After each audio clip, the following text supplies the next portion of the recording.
بعد چوتھا سبب جو ہے روزی کے اضافہ کے لیے اور ایسے ہی برکت کے لیے اور سکون اور راحت کے لیے وہ صلہ رحمی ہے.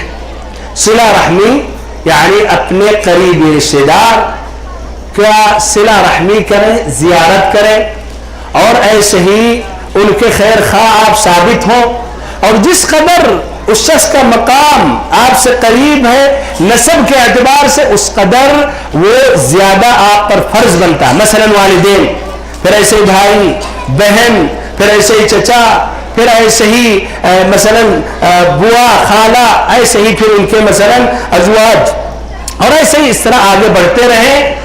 تو یہ صلہ رحمی میں اس کا بھی اہتمام کرنا چاہیے. صحیح امام بخاری امام مسلم کی روایت ہے حضرت انس رضی اللہ عنہ سے کہ نبی صلی اللہ علیہ وسلم نے فرمایا من سرہ ان یبسط له فی رزقہ او ينسأ له فی اثرہ فلیصل رحمہ. جو چاہتا ہے کہ اللہ رب العزت اس کے روزی میں برکت عطا کرے, اس کے روزی میں برکت عطا کرے, اور ایسے ہی چاہتا ہے کہ اس کی عمر میں بھی اللہ تعالی برکت عطا کرے, اس کو لمبی عمر عطا کرے, تو وہ کیا کرے, اپنے قریبی رشتہ داروں کی صلہ رحمی کرے. تو اس میں کیا ہے, یہ نبی صلی اللہ علیہ وسلم کا فرمان ہے کہ وہ شخص جو صلہ رحمی کرتا ہے تو اس کی روزی میں اضافہ ہوتا ہے, اس کے عمر میں بھی اضافہ ہوتا ہے اور اللہ برکت دیتا ہے. ایسے ہی نمبر 5 یہ ہے اللہ رب العزت کا ذکر کرنا بکثرت, بکثرت اللہ کا ذکر کرنا, اور ایسے ہی بکثرت استغفار کرنا. ان اذکار میں سے علی سبیل المثال کہ آپ ہر کام شروع کرنے سے پہلے بسم اللہ کہتے رہیں, ہر چیز لینے کے وقت اور دینے کے وقت بسم اللہ کہیں. صحیح امام مسلم کی روایت ہے کہ جب بندہ گھر میں داخل ہوتا ہے اور بسم اللہ کہتا ہے تو شیطان کہتا ہے کہ آج تمہارے لیے رہنے کا کوئی بندوبست نہیں ہے, اور پھر جب کھانا پیش کیا جاتا ہے بسم اللہ کہہ کے کھاتا ہے تو شیطان کہتا ہے کھانے کا بھی ادھر کوئی تمہارا ٹھکانہ نہیں ہے, بھاگ لیتا ہے اسے گھر سے. اور اگر بندہ اپنے گھر میں داخل ہوتا ہے اور بسم اللہ کہنا بھول جاتا ہے, جس طرح کی اکثروں کا حال ہے, یا ایسے ہی پھر جب بھول جاتا ہے تو شیطان کہتا ہے کہ آج رہنے کی جگہ مل گئی, اور پھر کھانے کے وقت بسم اللہ کہنا بھول جاتا تو کہتا ہے کھانے کا بھی انتظام ہو گیا, تو فری میں اس طرح اسے ہوٹل مل جاتا ہے, رات گزارنے کے ساتھ ساتھ کھانے کا بھی انتظام اس کے لیے ہوتا ہے. تو بھائی بسم اللہ یہ بہت شرور سے اس میں نجات ہے. خالد بن الولید رضی اللہ عنہ کے سامنے زہر پیش کیا گیا تھا اور ان کو چیلنج کیا گیا کہ آپ کھا لیں, اگر کھا لیں گے تو ہم سبھی ہار مان لیتے ہیں اور یہ قلعہ آپ کے حوالے کر دیتے ہیں. قوت توکل علی اللہ تھا ان کے دل میں, اس کے ساتھ انہوں نے بسم اللہ کھا کے زہر کھایا, کچھ بھی نقصان نہیں ہوا. یہ کیا, میں یہ نہیں کہوں گا آپ بھی زہر کھائیں اور بسم اللہ کریں. وہ خالد بن الولید جیسے جلیل القدر صحابی تھے جن کے دل میں ایمان, تقوی اور اللہ پر توکل تھا, اس کی وجہ سے انہیں نقصان نہیں پہنچا. تو بہرحال بسم اللہ میں یہ ہے. ایسے ہی بھائیوں اور بہنوں, عزیز بچوں اور ہماری ماں اور بہنوں, ان دعاؤں میں سے, اور آج اکثر یہ شکایت ہوتی ہے تقریباً ہر گھروں میں کہ ادھر جنات آ گیا ہے, جنات آیا ہے, آسیب کی شکایت ہے, کسی نے جادو کیا, کسی نے ٹونا کیا, نظر بد کی شکایت ہے. واللہ ان تمام چیزوں سے بچ جائیں گے اگر آپ صبح اور شام کی دعاؤں کا اہتمام کریں. ان دعاؤں میں سے کون سی دعائیں, یہ سوال بچوں سے, کون سی دعائیں جو پڑھنی چاہیے صبح اور شام, کون سی دعا, کسی کو نہیں معلوم ہے دعا. تبھی تو اتنا ہم لوگ جنات دیکھتے ہیں, ہر کوئی ہر گھر میں, خاصتاً عورتیں ماشاءاللہ ان کی نگاہیں اتنی مضبوط ہوتی ہے کہ وہ جنات کو بھی دیکھ لیتی, اور آدمی غالباً کم دیکھتے ہیں, اور جو نمازیں پڑھتے ذکر کرتے ہیں وہ تو کبھی وہ تو ایک بلی بھی نہیں گھر میں دیکھتے. تو بہرحال ان دعاؤں میں سے اس کو یاد کریں بسم اللہ الذی لا یضر مع اسمہ شیء فی الارض ولا فی السماء وهو السمیع العلیم. یہ ان دعاؤں میں سے ہے. ایسے ہی ان دعاؤں میں سے ہے اعوذ بکلمات اللہ التامات من شر ما خلق. پہلی جو دعا ہے 3 مرتبہ صبح اور 3 مرتبہ شام, اور دوسری دعا 3 مرتبہ شام میں. اور ایسے ہی کہیں بھی نئی منزل نئی جگہ پر آپ پہنچ رہے ہیں, وہاں ٹھہر رہے ہیں, وہاں رات گزار رہے ہیں, بسم اللہ الذی لا یضر مع اسمہ شیء فی الارض ولا فی السماء کے متعلق ایک واقعہ ذکر کر رہا ہوں. یہ حدیث جنہوں نے روایت کی ہے ابان ابن عثمان, جو اپنے والد عثمان ابن عفان سے روایت کرتے ہیں کہ نبی صلی اللہ علیہ وسلم نے فرمایا, جس شخص نے شام کے وقت ایسے ہی صبح کے وقت 3 مرتبہ پڑھ لیتا ہے اعوذ بسم اللہ الذی لا یضر مع اسمہ شیء فی الارض ولا فی السماء وهو السمیع العلیم, اسے کوئی چیز نقصان نہیں پہنچا سکتی, اسے کوئی چیز نقصان نہیں پہنچا سکتی. واقعہ آپ سنیں. ابان ابن عثمان جو یہ روایت کرتے تھے, ایک دن انہیں خود فالج کا حملہ ہو گیا. تو ان کا جو شاگرد تھا جو ان سے یہ حدیث کی روایت کر رہا, وہ تعجب میں دیکھنے لگا, گویا کہنے لگا کہ اے ابان ابن عثمان, جب آپ اتنا عظیم نسخہ جانتے ہی ہیں, نبی صلی اللہ علیہ وسلم سے جو آپ کے والد روایت کرتے ہیں اور آپ اپنے والد سے روایت کر رہے ہیں کہ جس نے بسم اللہ الذی لا یضر مع اسمہ شیء فی الارض ولا فی السماء 3 مرتبہ پڑھ لیا تو کوئی چیز اسے نقصان نہیں پہنچا سکتی, تو آج کیا ہوا کہ آپ پر یہ شکایت یا فالج کا حملہ ہو گیا. وہ گھور گھور کے وہ دیکھ بس رہے تھے, یہ سمجھ گئے. تو انہوں نے کہا کہ میں نے نہ عثمان پر جھوٹ بولا, نہ عثمان رضی اللہ عنہ نے نبی صلی اللہ علیہ وسلم پر جھوٹ بولا, لیکن حقیقت یہ ہے کہ اس دن میں غصہ ہو گیا تھا, اور اس قدر غصہ ہوا کہ میں یہ ذکر کرنا بھول گیا. اسی لیے بھائیو, جو شیاطین گھستے ہیں انسانوں میں, اس کے کئی اسباب ہیں. ایک سبب ہے شدید غصہ, اس لیے شدید غصے کے وقت بندہ کمزور ہو جاتا ہے, شیطان داخل ہو جاتا ہے. اور ایک ایسے ہی بہت زیادہ خوش ہو جانا کہ اللہ کو بھول جائے, تو اس میں بھی کمزور ہو جاتا ہے, شیطان داخل ہو جاتا ہے.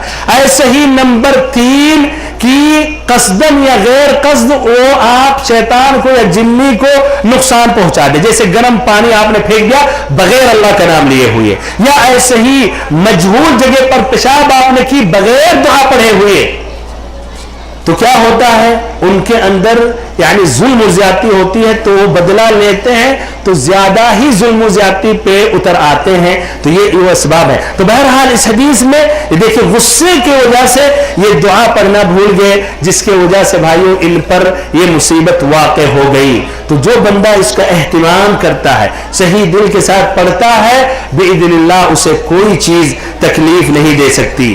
ایسے ہی ان دعاؤں میں سے یہ پڑھنا حسبی اللہ لا الہ الا ہو علیہ توکلت وہو رب العرش العظیم. کتنی مرتبہ؟ 7 مرتبہ. دیکھیں اب دعا یاد نہیں کر رہے ہیں, پھر وہی کیوں, اس لیے آسان نسخہ مولانا صاحب دعا تعویذ تو لکھ ہی دیں گے, مشکل نہیں, علاج ہو جائے گا. پہلے سے اپنے آپ کو بچاؤ, سب سے دور رہو, اللہ پر بھروسہ کرو, نبی صلی اللہ علیہ وسلم کی حدیثوں کو یاد کر لو. آج سے کتنا سال پہلے مولانا عبدالصبور صاحب یہی مفتاح العلوم کے, اس وقت شاید مسجد بھی تعمیر نہیں ہوئی تھی, ایک گاؤں میں مسابقہ کیے تھے 5-6 گاؤں میں, اس میں دعاؤں کا اذکار کا خاص اہتمام کیا گیا تھا. ایک ابھی مولانا صاحب کہہ رہے واللہ اسی مسابقے کے بہانے بچوں کو یاد کراتا رہا, مجھے بھی یاد ہو گیا اور اب تک میں عمل کر رہا ہوں. آج سے کتنا سال پہلے, 15 نہیں اور ہو گیا ہوگا, 17 سال تقریباً. تو اس پر کہہ رہے ابھی بھی میں عمل کر رہا ہوں. تو یہ اس کے معنی ایک دوسرا مسابقہ کی ضرورت ہے, لیکن اس کے ذمہ دار ہوں گے اس بار عبدالحد صاحب کہ ایک مسابقہ قائم کروائیں. اگر انعام ہے اس کے لیے میں حاضر ہوں, کوئی مشکل نہیں ہے, یعنی محدودی شکل میں رکھیں گاؤں کے بچوں ہی میں. مسابقہ کرائیں، بلکہ عورتوں میں بھی کچھ اذکار دعائیں اس کا ایک ترتیب دے دیں، بیٹھ لیں، میٹنگ کر لیں اور بچوں کو یہ یاد دلا دیں یا یاد کر لیں اسی بہانے کچھ دعائیں، اہم دعائیں۔ ان دعاؤں میں سے صبح شام کی دعاؤں میں سے کیا ہے؟ آیت الکرسی۔ جو بندہ صبح آیت الکرسی پڑھ لیتا ہے شام تک شیطان قریب نہیں آتا ہے، شیطان بھاگتا ہے۔ یعنی آپ جائیں گے اسمیل سے آیت الکرسی پڑھے ہیں، شیطان دیکھے گا وہی بھاگ جائے گا، سمجھ رہے ہیں؟ شیطان انسان سے ڈرتا اگر وہ مؤمن ہے اور اللہ تعالیٰ کی حفاظت میں ہے، اس لیے کہ اس نے اذکار کا اہتمام کیا۔ تو ایسے آیت الکرسی صبح پڑھنا، شام میں پڑھنا، سونے سے پہلے پڑھنا، اور ایسے ہی ہر فرض نماز کے بعد آیت الکرسی۔ کس کو آیت الکرسی یاد ہے؟ آپ میں سے کس کو آیت الکرسی یاد ہے؟ آیت الکرسی بھی یاد نہیں ہے؟ اس کے معنی آپ لوگ کو سو جانا چاہیے، آپ لوگ کو سو جانا چاہیے۔ تکیہ کا انتظام ہے کہ نہیں؟ سو جانا چاہیے، اس لیے ہمیں تو یہ تو نہیں مانوں گا، یقیناً یاد ہوگا کافی بچوں کو۔ بہرحال اگر یاد بھی نہیں ہوگا تو یہ بھی مسابقے میں اس کو شامل کیا جائے۔ تو یہ ان اذکار میں سے ہے۔ اور ایسے ہی حدیث میں ہے، مسلم کی روایت ہے، من صلی الفجر فہو فی ذمۃ اللہ، جس نے فجر کی نماز پڑھی تو وہ اللہ تعالیٰ کی حفاظت میں ہو جاتا ہے۔ اور جس کا حافظ اللہ تعالیٰ ہو، جس کی حفاظت کرنے والا رب العزت ہو، تو اسے پھر کس کا ڈر، کس کا خوف؟ اور جو اللہ کی حفاظت میں نہیں ہے تو اسے بھائیوں کیسے امن اور کیسے سکون ملے، کیسے اطمینان حاصل ہو؟ تو یہ اللہ تعالیٰ کا ذکر کے متعلق، اور ایسے ہی ذکر سے متعلق ہی میں بکثرت لا حول ولا قوت الا باللہ پڑھنا۔ کیا پڑھنا؟ یہ عام اذکار میں سے، دیکھیں اذکار کچھ خاص ہیں، کچھ عام ہیں، کچھ مقید ہیں، اور جو مقید ہیں اس کو ان جگہوں پہ پڑھنی چاہیے، جیسے فرض نماز کے بعد 3 مرتبہ استغفر اللہ، گھر میں داخل ہوتے ہوئے بسم اللہ، مسجد میں داخل وقت بسم اللہ والصلاۃ والسلام علی رسول اللہ۔ تو خاص مقامات ہیں ان کے، اور کچھ اذکار مطلقہ ہیں، اس کی کوئی تحدید نہیں ہے۔ اس میں سے کیا ہے؟ استغفر اللہ بکثرت پڑھنا، ایسے ہی لا حول ولا قوت الا باللہ بکثرت پڑھنا، بغیر اس کی تحدید کیے ہوئے کتنی مرتبہ پڑھتے رہے، جتنا بھی پڑھتے رہے، بیچ بیچ میں پڑھتے رہے۔ یہاں سے پپری تک جا رہے چائے پینے کے لیے، بیکار میں فالتو بات کرنے کے بجائے یا کسی کی غیبت کرتے ہوئے یا اپنے مسلمان بھائی کا گوشت کھاتے ہوئے اس کے بغیر چلتے رہے، لا حول ولا قوت الا باللہ پڑھتے رہے، بیچ میں استغفر اللہ کہتے رہے، کتنا پہنچتے پہنچتے ثواب کما لیں گے۔ اور اگر وہ آپ نہیں کریں گے تو کتنے نقصان میں اپنے آپ کو ڈال رہے ہیں۔ تو یہ لا حول ولا قوت الا باللہ صحیح امام بخاری امام مسلم کی روایت ہے، ابو موسیٰ الاشعری رضی اللہ عنہ سے مروی ہے، کہتے ہیں کہ نبی صلی اللہ علیہ وسلم نے کہا ہم سے، الا ادلک علی کنز من کنوز الجنہ، کیا میں تجھے جنت کے خزانوں میں سے ایک خزانہ نہ دے دوں؟ اللہ اکبر، صحابہ کرام اس قدر حریص تھے آخرت کے خزانے کے لیے، دنیا کے خزانے کے لیے نہیں۔ انہوں نے کہا کہ ہاں ضرور ہے اللہ کے نبی، تو آپ صلی اللہ علیہ وسلم نے کہا کہ لا حول ولا قوت الا باللہ پڑھتے رہو۔ حاکم کی روایت ہے ابو ہریرہ رضی اللہ عنہ سے، غور سے سنیں، من قال لا حول ولا قوت الا باللہ كانت له دواء او كانت له دواء من 99 داء ايسرها الهم، کہ جو شخص لا حول ولا قوت الا باللہ پڑھ لیتا ہے تو وہ لا حول ولا قوت الا باللہ پڑھنے سے 99 بیماریوں کا علاج ہے۔ سب سے ہلکا یا آسان علاج یا بیماری کا جو علاج ہے وہ ہے ہم، ٹینشن، پریشانی کا۔ تو دیکھیں کتنے فائدے ہیں نبی صلی اللہ علیہ وسلم کے اذکار میں۔